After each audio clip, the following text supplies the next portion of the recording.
Evelyn Hart awoke slowly, as if surfacing from the bottom of a dark river. The first thing she felt was warmth heavy, enveloping warmth that didn't belong to the late winter prairie. The second thing she noticed was the steady thrum beneath her cheek, like the beat of a distant drum. Only when she blinked open her eyes did she realize the truth. She wasn't lying on the ground. She wasn't even lying alone. Her head rested against a man's bare chest. For a breathless moment she froze, unable to move, unable to even gasp. Her fingers dug into the buffalo hide blanket draped over them, and the scent of smoke and pine clung to the air. Her vision cleared just enough to see the ridge of his collarbone, the bronze of his skin. The hint of long black hair spread across the pillow beneath his head. A Lakota warrior, broad-shouldered, perfectly still, and watching her. He didn't startle when her eyes met his. He didn't speak. He simply held her gaze as though he'd been waiting for her to wake, maybe for hours, maybe for longer. His eyes were dark as obsidian, unreadable yet strangely calm. She felt a jolt of fear and something else she refused to name. Where? Where am I? She whispered, her throat cracked and dried. His voice came low, deep enough to tremble through her ribcage. Safe, safe. The word sounded impossible.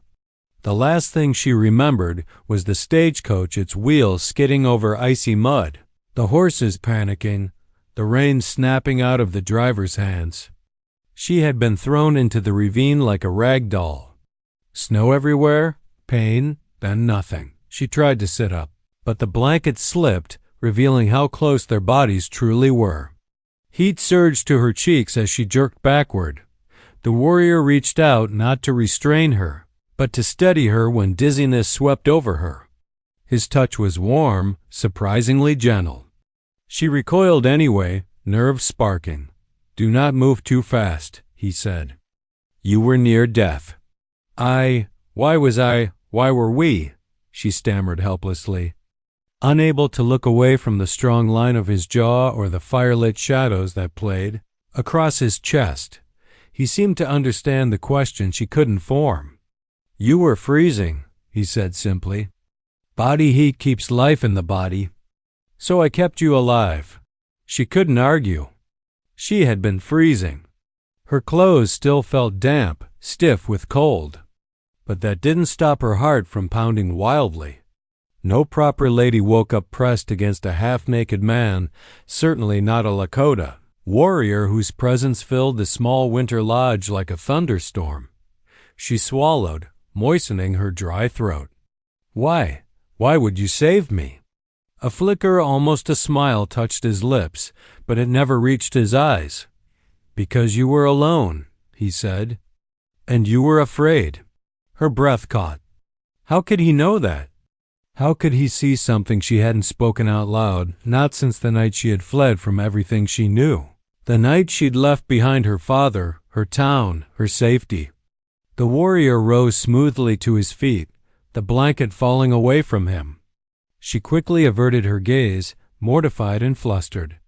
He moved around the fire pit with the silent grace of a predator, adding another log, tending the flames as if he were used to sharing his lodge with strangers. "I am Chayton," he said after a moment. "My people call me Red Hawk." Evelyn forced herself to breathe. "Evelyn Hart," she replied, her voice steadier than she expected. Chayton nodded once, acknowledgement, acceptance. "You were not thrown from that stagecoach by accident." Her blood ran cold. "How do you know that?" "I found tracks," he said. 6 riders followed you. They searched for your body." She went still. Completely, utterly still. He turned, facing her fully, his eyes sharp as a blade. "You ran from something. Something that wants you dead." He stepped closer, kneeling beside her. "If you lie to me, I cannot protect you." Protect. The word hit her harder than she expected, because something in his tone told her he meant it, and something deep inside her, something fragile, wanted desperately to believe him, but she wasn't ready to speak. Not yet. Not to him. Chaitin's gaze traveled over her face, unreadable once more. You may rest until you have strength, he said, rising to his full, imposing height. But understand this, Evelyn Hart, your secrets ride the wind. And the wind always finds the truth. She pulled the blanket tightly around her shoulders. Heart trembling, she had awakened to a Lakota's bare chest, and somehow she sensed this man, this warrior, was about to change her fate forever. The winter lodge was warm, but inside Evelyn's chest the same cold fear from the ravine still clung to her ribs. Chaitin's words echoed through her mind. 6 riders searching for your body. How could he know so much from mere tracks? How much more could he guess? While she sat wrapped in the buffalo hide blanket, Chaitin moved around the lodge with the quiet discipline of someone who had lived his entire life prepared for danger. His footsteps made almost no sound, even on the packed earth. When he checked the flap of the hide-covered entrance, Evelyn noticed the way he paused to listen before unlatching the rope. That small gesture alone told her everything. He wasn't guarding the lodge from wild animals. He was guarding her. But why? She watched him heat a clay bowl of broth over the fire. He didn't look at her while he worked, but she felt his attention as surely as if he'd laid a hand on her. His awareness wrapped around her like a second blanket. When he finally set the bowl in front of her, she hesitated. It smelled of sage and bison fat, rich and surprisingly comforting. You should eat, he said. She swallowed. You don't even know who I am. I know enough. His deep voice never wavered. You are injured, alone, and hunted. Her fingers tightened around the bowl. She hated that fear made her voice low, shaky. I'm not hunted. Chaitin knelt beside her. He didn't crowd her, didn't touch her, but the closeness was enough to make her heart trip over itself. The shadows from the fire cast gold along the sharp lines of his cheekbones. His eyes, though dark, steady, cut right through every lie she tried to hold in place. Your heartbeat says otherwise, he murmured. She didn't know what frightened her more, the men chasing her, or the fact that this stranger could read her so easily. I'm not used to speaking with strangers, she whispered. Chaitin's brow lifted slightly. And yet, you trust me enough to sleep at my side. Heat flooded her cheeks. I didn't have a choice. He held her gaze for a long moment before nodding. True. He rose again, stepping back as if to offer her space. She found herself studying the way he moved, quiet strength, effortless confidence, the grace of a man who had survived every inch of this land. He wasn't like the men she'd grown up around. He didn't fill the air with boasting or noise. Chaitin spoke only when necessary, and everything he said carried weight. Why didn't you leave me in that ravine? She asked suddenly. A long silence followed. He crossed his arms, his chest bronze in the firelight, every muscle in sharp relief. Because you fought to stay alive, he said. Most people give up when the cold steals their breath. You did not. She blinked, startled. You? Noticed that? I carried you for miles, he replied simply. I noticed many things. Her breath caught. Carried her. Through snow, through wind, through danger she couldn't yet imagine. She gazed down at her hands, unsure how to accept such a sacrifice from a man who owed her nothing. He stepped toward the lodge flap again, lifting it an inch, letting the icy wind whisper inside. No tracks today, he murmured. But the riders will not quit easily. A chill ran through her. They know where I am? No, he let the flap fall. But they know you cannot have gone far. They will circle the prairie. They will search the forests. They will come close to my people's land. Her heart squeezed painfully. I don't want to bring danger to your tribe. You already have, he said without judgment. But it is not your fault. Danger follows a person who has seen too much. Her whole body went still. Did he know what she'd witnessed? Could he possibly guess? Chaitin studied her again. His eyes softened not with pity, but with understanding she didn't expect. "Evelyn Hart," he said quietly, "a person does not run so hard unless they have something to fear. When you are ready, you will tell me. Until then, I will keep watch." "You don't even know me," she whispered. He shook his head once. "I know what matters." She looked up, meeting his eyes dark calm, unwavering, and for the first time since fleeing her old life, she felt a strange, fragile sense of safety, not because she trusted him, but because he had already decided he would not let her die. Evelyn had no intention of remaining in Chayton's lodge longer than necessary. She had survived the ravine, survived the cold, and survived the night lying against a stranger's chest. Now she needed to get as far away as possible before her. Hunters caught her scent. Again, but Chayton saw through her plans before. She had even taken a step. "You cannot leave," he said firmly as she tried to rise. Not unkind, but with the calm certainty of someone stating a fact. "Not an opinion. You don't get to keep me here," she snapped. Though her knees trembled beneath her weight, his gaze lowered to her shaking legs. "You cannot even stand. I'll manage." "You will fall," he corrected, "and die in the snow before sunset." His words struck harder because she knew he was right. Her body still felt weak, her vision hazy around the edges. She sank back down, frustrated, breath escaping in a tight hiss. "Why do you care so much?" She muttered. Chay Tun crouched in front of her, elbows resting casually on his knees. But there was nothing casual about the way he studied her face, as if memorizing it. "Because I saw the riders," he said softly. "Their tracks. Their intent." Evelyn swallowed hard. Intent. A polite word for what those men wanted. He continued. "They were not searching for a missing traveler. They were hunting, like wolves scenting wounded prey." Her throat tightened. She looked away, staring into the fire until the sparks blurred. Chayton's voice dropped lower. "You fear them, and fear tells the truth." She pressed her lips together, trying not to shake. He was right. Her fear exposed everything she didn't dare say aloud. "I won't bring danger to your people," she whispered. "You already have." His tone held no anger, only honesty.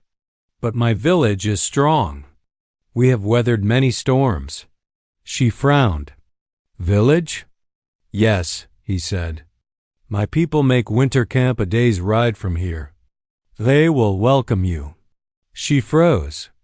"No, I can't go with you." "You cannot stay here," he countered, "and you cannot return to the White Towns. Your hunters ride every trail." She drew the blanket tighter around herself. Chayton was right about one thing: going back meant death. But going deeper into Lakota territory? Into a world she didn't understand? Her voice trembled despite her efforts. "Your people, will they accept a stranger?" Chayton's eyes softened. "My people accept a life that needs shelter." He paused, then added, "And you are not the first white woman to find refuge with us." She blinked. That surprised her. He didn't elaborate, but the steady calm in his voice made her believe him. He rose to his full height, towering above her, and moved to the lodge entrance. When he lifted the flap, the cold wind howled inside like a warning. He looked out across the white expanse, every line of his body rigid with focus. "What is it?" she asked. He didn't answer at first. Then he said, "Hoof prints." Her blood turned to ice. "How close?" "Close enough." His jaw tightened. "They are circling wider. Searching not just the ravine now. Searching the forest, the hills." She stood without thinking, fear giving her temporary strength. "We have to run."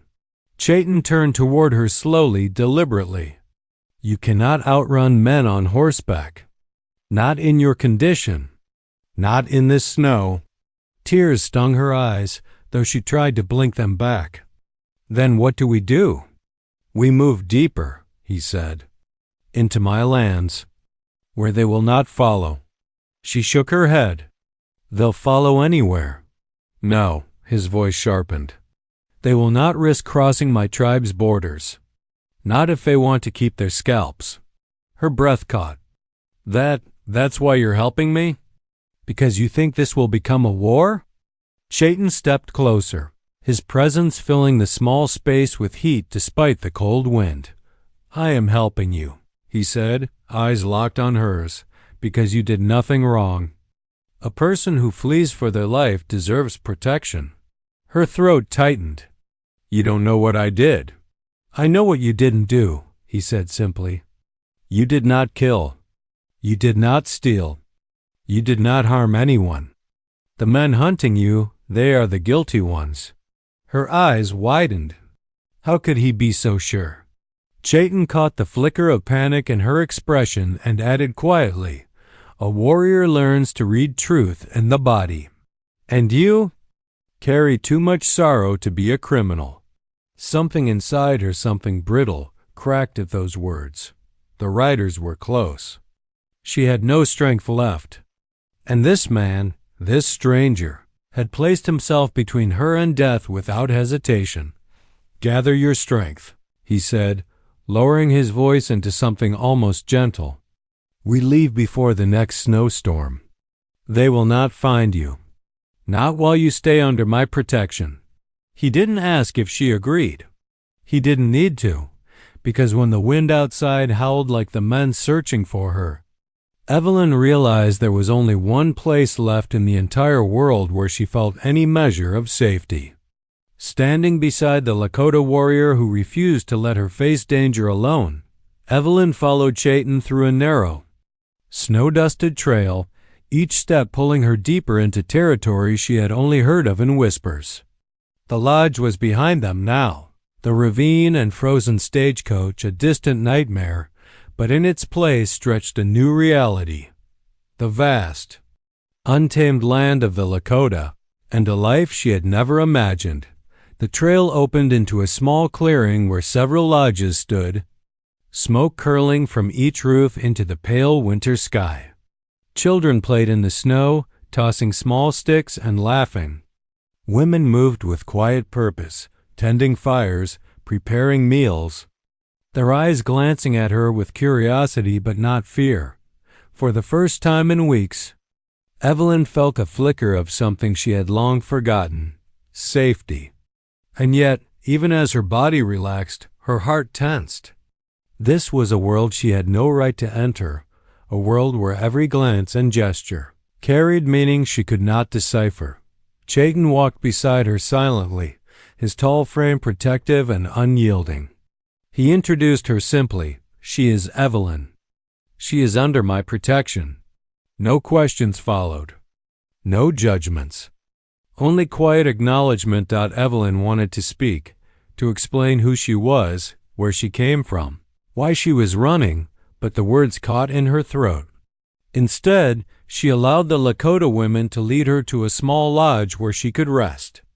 A fire was already burning, and blankets were stacked neatly on a raised platform.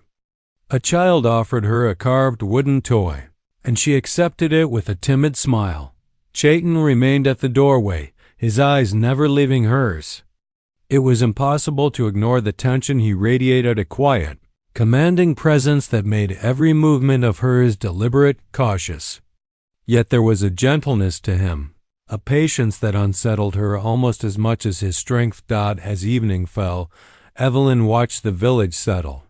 Families gathered around fires, cooking, telling stories, singing songs she didn't understand. She realized that she had never truly seen a life like this one, so free from the strict rules and suffocating judgments of the white town she had fled. Here, the people were connected, fierce yet tender, and somehow fiercely protective of one another. Chayton returned to her lodge once the sun had dipped below the hills. He carried food in his hands, placing it carefully on the floor beside her. "You must eat," he said simply. "Winter takes more from the body than a journey." Evelyn looked up at him, startled by the closeness. His bare chest, strong and bronzed in the firelight, reminded her of the morning she had awoken beside him, the morning that had set everything in motion. She shivered, unsure if it was from cold or from memory. "You've done enough," she said softly. "I can manage now." Chayton shook his head slowly. "You have done enough by surviving. That alone is more than most could bear." She lowered her gaze, ashamed of the small tremor in her hands. "I don't belong here," she whispered. "You belong wherever life allows you breath," he said quietly, kneeling to meet her eyes. "For now this is where you survive, and soon, perhaps you will see what you are capable of beyond fear." Evelyn's chest tightened. She wanted to protest, to insist that she was no one remarkable, but she couldn't. He believed in her in a way that no one from her old life ever had. And that belief stirred something dangerous inside her, a longing to trust him. Days passed, and with each one, Evelyn learned more about this world she had stumbled into. She learned to fetch water from the frozen stream, to help the women in the lodges, even to speak a few words of Lakota. She watched Chayton in the field, hunting, tracking, not just her, but every soul in the village. And each time he glanced her way, a spark of something unspoken passed between them. Fleeting but undeniable, she fought the attraction fiercely, reminding herself that he was a warrior, that she was a fugitive, that their worlds were impossibly different. And yet, every shared look, every quiet gesture, chipped away at her resistance. By the end of the week, Evelyn realized that she was no longer merely surviving. She was learning to belong tentatively, dangerously, beautifully. Between fear and fascination, she discovered that her heart was slowly opening to a life she had never imagined, a life that included Chayton, and perhaps something more. For the first time in her life, she understood that some places and some people could change everything. And Chayton? He was already changing her world, one quiet, impossible moment at a time. The night came swift and silent, blanketing the village in a deep, frost-bitten stillness. The moon hung low, silver and watchful, casting long shadows across the snow-covered lodges.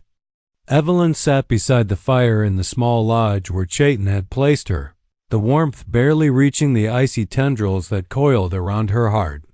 Tonight, the fear she had carried for so long felt heavier than ever, pressing her chest until it ached. Chayton entered quietly, as he always did, his presence filling the room like a steady flame.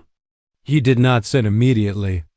Instead, he stood near the doorway, eyes soft but alert, as if listening not just to the sounds outside, but to the unspoken storm inside her. "You are restless," he said quietly, his voice low, careful.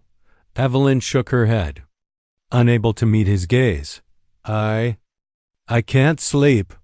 He stepped closer, settling on the edge of the platform near her. The firelight danced across his features, highlighting the strong planes of his face, the steady calm in his eyes. She hated herself for the flutter in her chest that came from being near him, for the vulnerability she felt in the warmth of his gaze. "I should tell you," she murmured, her voice barely above a whisper. "Everything. I can't pretend anymore." Chayton's expression did not change, but he inclined his head, silently urging her to continue. "I saw something," she began, trembling. "Something I wasn't supposed to see. A murder. A wealthy cattle baron, he killed a man, and I witnessed it." Her hands shook as she wrapped them around her knees. "I ran, but now his men are hunting me. They want to kill me so I won't testify, so they can hide what he did." Her words tumbled out, faster than she could stop them, and with each one, the terror she had held inside spilled over like water breaking a dam. She felt exposed, fragile, raw. Chayton remained silent, his dark eyes fixed on her. Yet the silence was not empty, it was full of weight, understanding, and an unspoken promise. They will not find you, he said finally, his voice low, deliberate, carrying the authority of a man who commanded both respect and fear. Not while you remain here. Evelyn's lips parted, disbelief and relief mingling.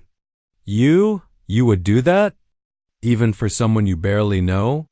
He leaned forward, placing a hand near hers on the platform, but not touching, just close enough that she felt the warmth radiating from his skin.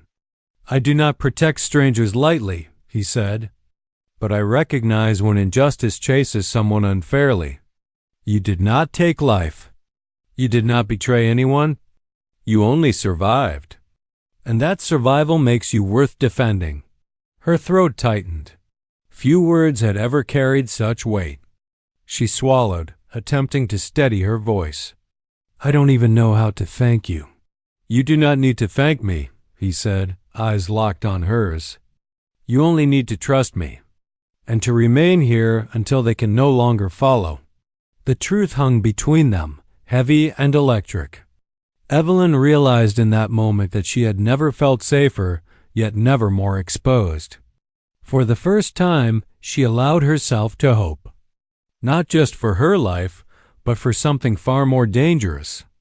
The possibility that she might belong here, among these people, and perhaps with him. Chayton's gaze softened, just slightly, and she thought she saw something like a flicker of concern or something deeper. Something she dared not name.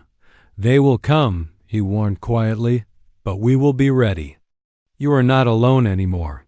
Evelyn nodded, shivering despite the fire. She leaned back, wrapping the blanket around herself, but this time the warmth felt different. It was not only the fire, it was the protection, the promise. The presence of a man who had risked everything to shield her from the world outside. That night, as she lay on the platform, Evelyn Hart understood that life as she knew it had ended. The plains were no longer a place of running, fear, and uncertainty. They were a place of shelter, strength, and possibility. And at the heart of it, standing watch beside her in silence, was the Lakota warrior who had claimed her trust and perhaps, unknowingly, her heart. For the first time in weeks, Evelyn slept. Not because the world was safe, but because she finally knew that someone powerful and unwavering would fight for her, and she would not have to fight alone.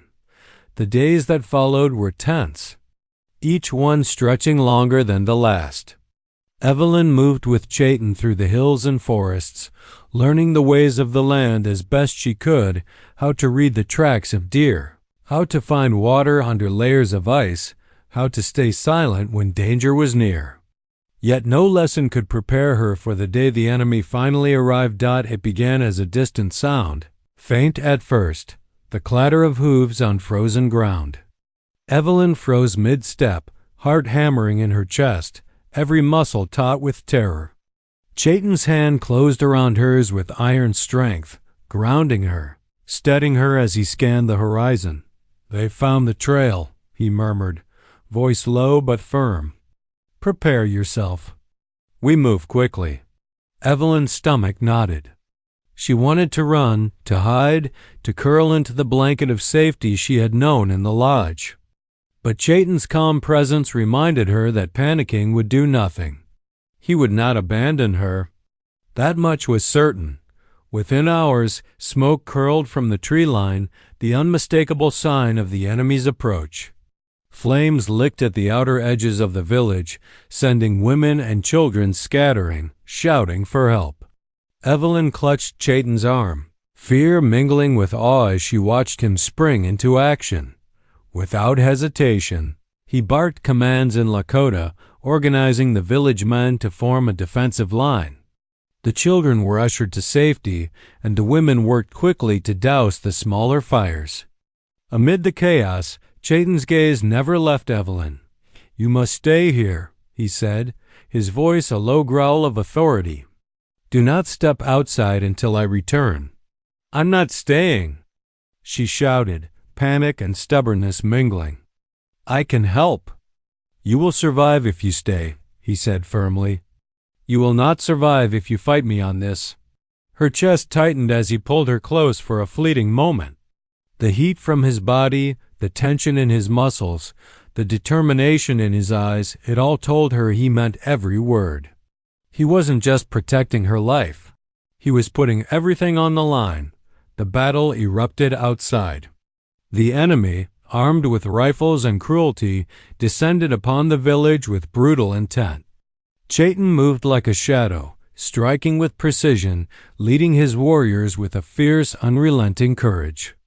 Evelyn could see the way he fought, not recklessly, but strategically. His every move calculated to protect as many as possible. She pressed herself against the wall of the lodge, hands trembling, unable to look away. The fear she had carried for weeks, the terror of being hunted, merged with awe and admiration. This man, this Lakota warrior, risked everything for her. For her life, for the lives of people she had only just met. Hours passed, though it felt like minutes. When the smoke began to clear and the attackers faltered, she realized the tide had turned. Chayton stood at the forefront of the village, every inch the guardian, unyielding and untamed. The enemy's remaining men scattered, retreating into the forests they thought they knew. Evelyn rushed to him, wrapping her arms around his waist, shaking with relief. "You saved us. You saved me." He held her tightly, the firelight casting long shadows across his face. "We are not finished," he said. "They will come again. But for now, you are alive." Her tears fell freely. "I never thanked you enough." "You need not thank me," he whispered, brushing a strand of hair from her face. "Survival is its own reward." For the first time since her flight from the stagecoach, Evelyn realized that she no longer feared the unknown. Danger would always come, but with Chayton beside her, she could face it. She had learned that strength could be found in the protection of others and in the trust she was beginning to place in a man who had become far more than just her savior. That night, as the village tended its wounds and repaired the damage, Evelyn knew one undeniable truth: Chayton would fight, relentlessly and without hesitation, for anyone under his care. And she, whether she admitted it or not, was now part of that circle, part of the life he defended with his very soul. For the first time, she felt the stirring of something forbidden yet undeniable, a sense that survival was no longer enough. There was something more waiting for her if she dared to take it.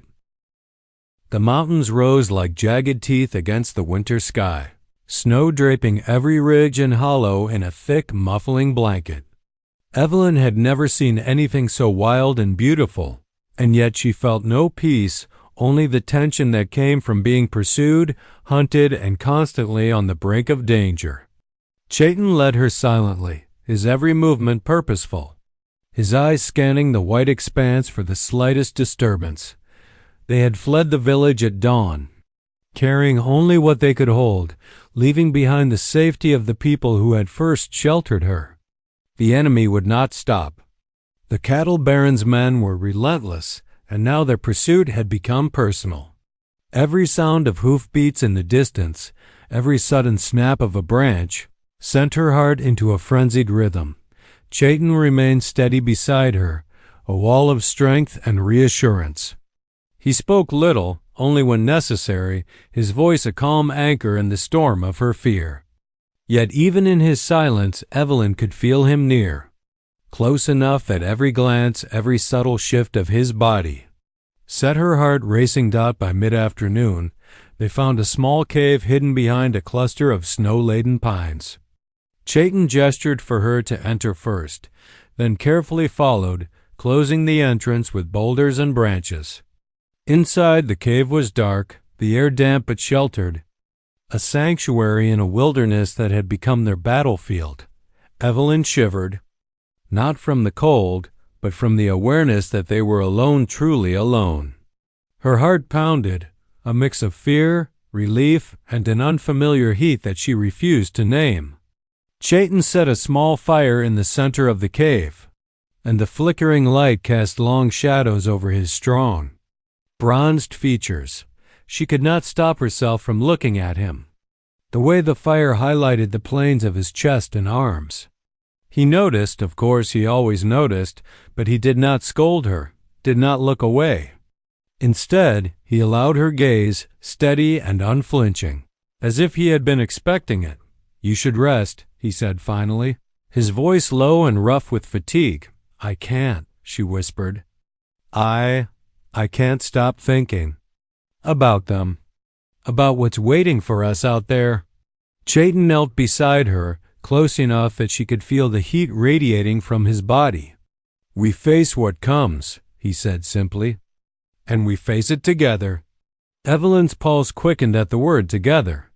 She tried to focus on his eyes, dark and unreadable, but her gaze kept drifting to the bare chest he had not bothered to cover fully. She knew it was foolish to think of such things now, with danger so close. Yet she could not help it. A moment passed between them, heavy and charged, until Chayton reached out not in anger or command, but in something intimate, protective. His fingers brushed hers, tentative at first, then firm, anchoring her to him in a way that made her knees weaken. "You are alive," he murmured, his eyes searching hers. "And while you are, you will not be harmed. I will not allow it." Evelyn's breath hitched. I don't know what to say." "Then say nothing," he replied. "Let your heart speak."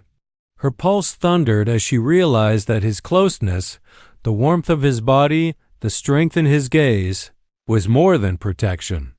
It was desire, raw and undeniable, and she felt herself responding despite every warning she had ever known.